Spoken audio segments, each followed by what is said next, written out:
Welcome once again to my YouTube channel.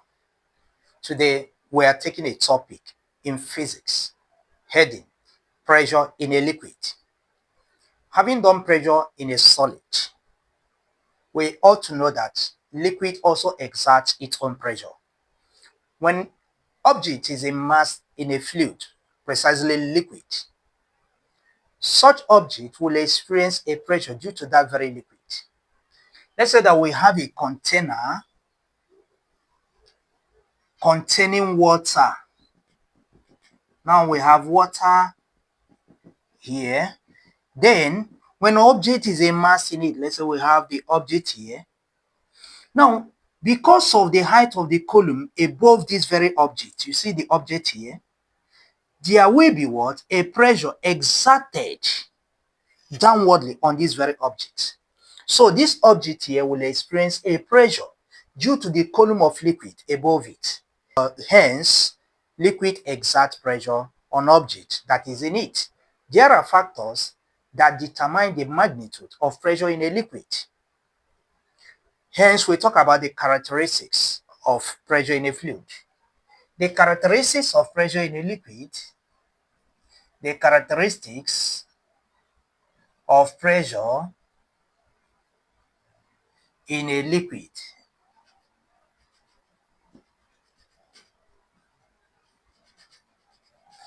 Now, number one, we talked about depth of that very liquid. Just like we have this very liquid, the depth of it has a factor. So the depth of liquid, or you can still term it the height of liquid above the very object in the liquid. Now, the depth of a liquid is one of the major factors, which means the increase in the depth of the liquid increases the pressure. Hence, the pressure depends on the depth. Take, for example, if we have liquid of water, okay, let's say we have column of liquids. Now we have column of liquids. When you create a hole at the top here, the water will rush out from here. Okay. Now, if you create a hole at the center, it will rush out in this very manner. But when you create it at the bottom here, it will rush out in this very way. Now, looking at this very case, the pressure at the bottom will be maximum. Why? Because there is what? Higher column of water above this very height. Hence, the height determines the pressure of a liquid. You see how it rushes out. See the mode of its rush out. It shows that the pressure at this very level is high. Now, consider the one here. The pressure is low due to the lesser volume of water above it. So that's why we are getting what? The water flushing out here. While the one at the center here rushes at this very point, telling you the variations due to the depth. So the pressure depends on height of a liquid. Hence, the higher the depth, the higher the pressure. Because the column of water above is greater, hence the weight of the liquid above will be greater. Then number two, the pressure at any point at the same level is the same in all direction, irrespective of the shape of the container.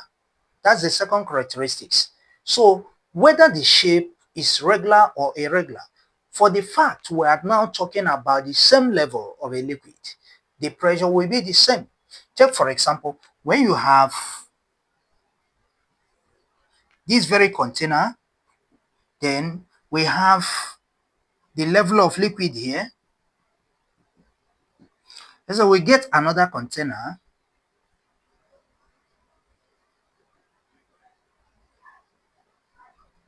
Then the same level, we have the liquid. Then we have another one. The same level. Look at the same level. Now, for the fact all of them lies at the same level, the pressure here will be the same thing with the pressure here. Will still be the same thing with the pressure. So what it then means that the pressure of a liquid does not depend on the area, and it does not depend on the shape of the container. So as we are having it here, the pressure that acted here will still be the same thing with the pressure here, will still be the same thing with the pressure here, irrespective of different shapes. For the fact all of them have the same height, so the pressure remains the same. Hence, the pressure at any point in a liquid, provided they are of the same level, are the same. Then the third factor or the third characteristics is what? The density. Now, the density is one of the major factor or one of the characteristics of pressure in a liquid. Hence, when the density of a liquid increases, the pressure as well increases. Hence, in summary to the characteristics, the pressure depends on the depth of the liquid. 2, it depends on the density. 3, the pressure at the same point in a liquid are the same irrespective of the shape, irrespective of the area. And the pressure do not depend on the cross-sectional area.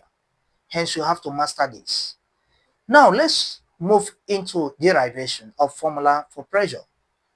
That's pressure in a liquid precisely. So based on what we did in solid, we said pressure depends on cross-sectional area. Hence, we said pressure is a force per unit area. Now, if you now remember that formula where we have pressure is force per unit area. Now, when you come to liquid, now we are talking about the weight of that very liquid. That's the force, is a downward force, the weight. Hence, we can now have that pressure is the weight exerted by that very liquid per unit cross-sectional area. Hence, we have the weight being equal to the product of mass and acceleration due to gravity. Hence, pressure is what? Mg all over cross-sectional area. Now, you remember the density relationship with mass. That density is mass per volume. Hence, making M the subject, we have M equal to density times volume. Now, if we replace this density times volume with this very mass, we are going to get pressure to be equal to M now, which is density volume.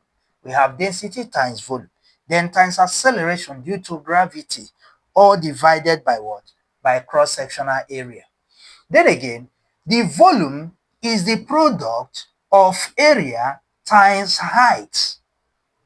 Now, if we replace this area times height, that is volume, with this very V, then we are going to have pressure to be density times area times height times acceleration due to gravity all over cross-sectional area.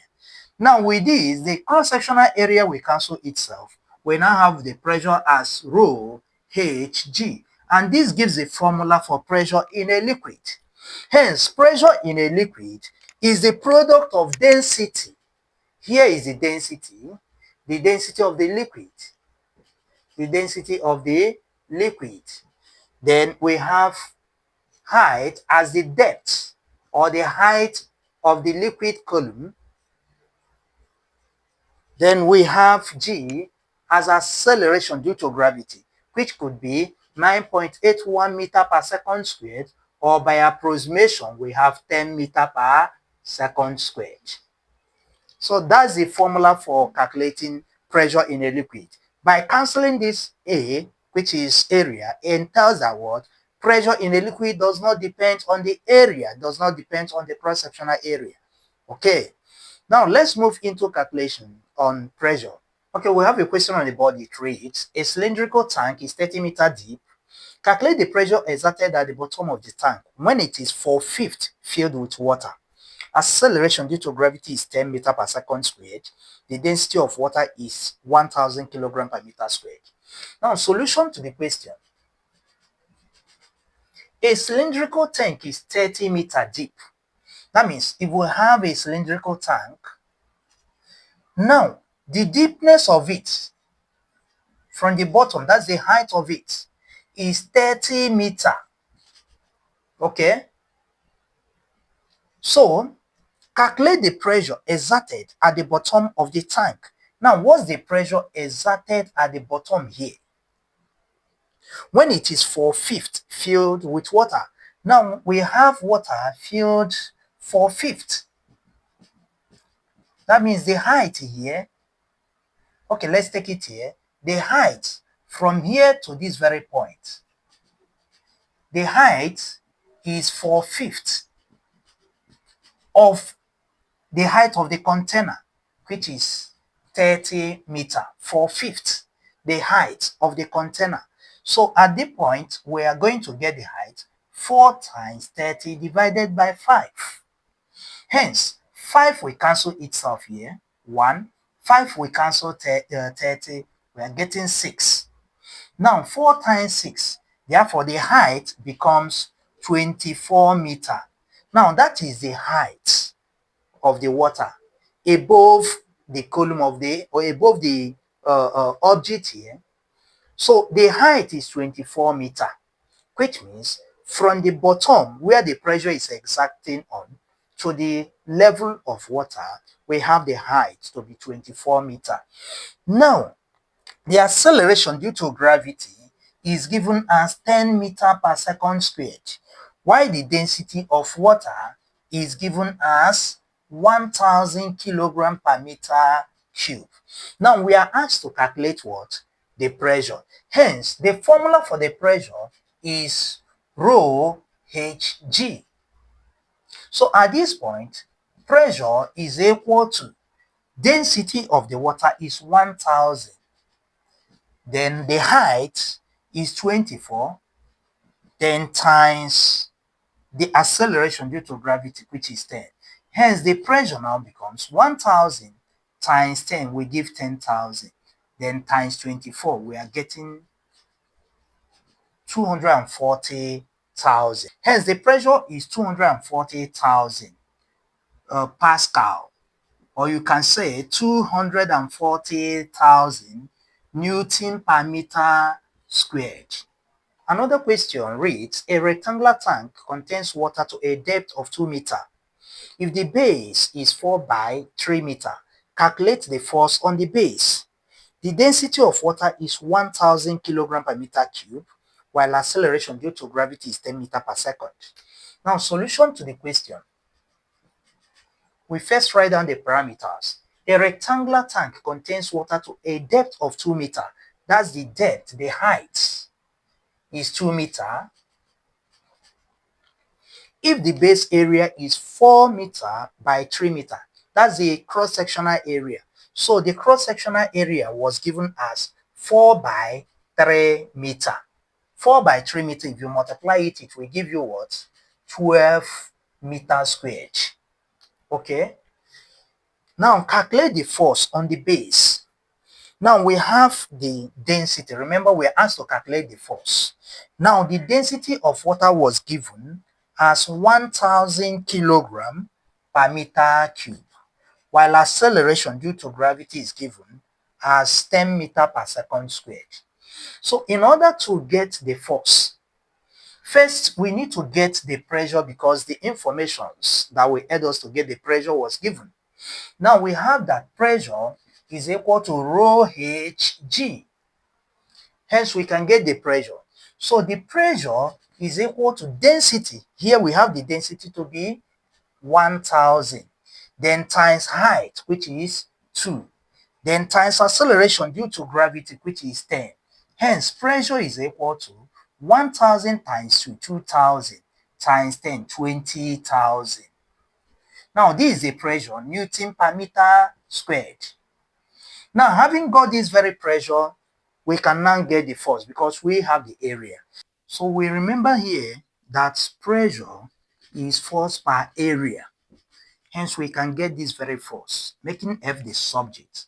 We have pressure times area. Hence, the force here is equal to pressure, which we've got as 20,000.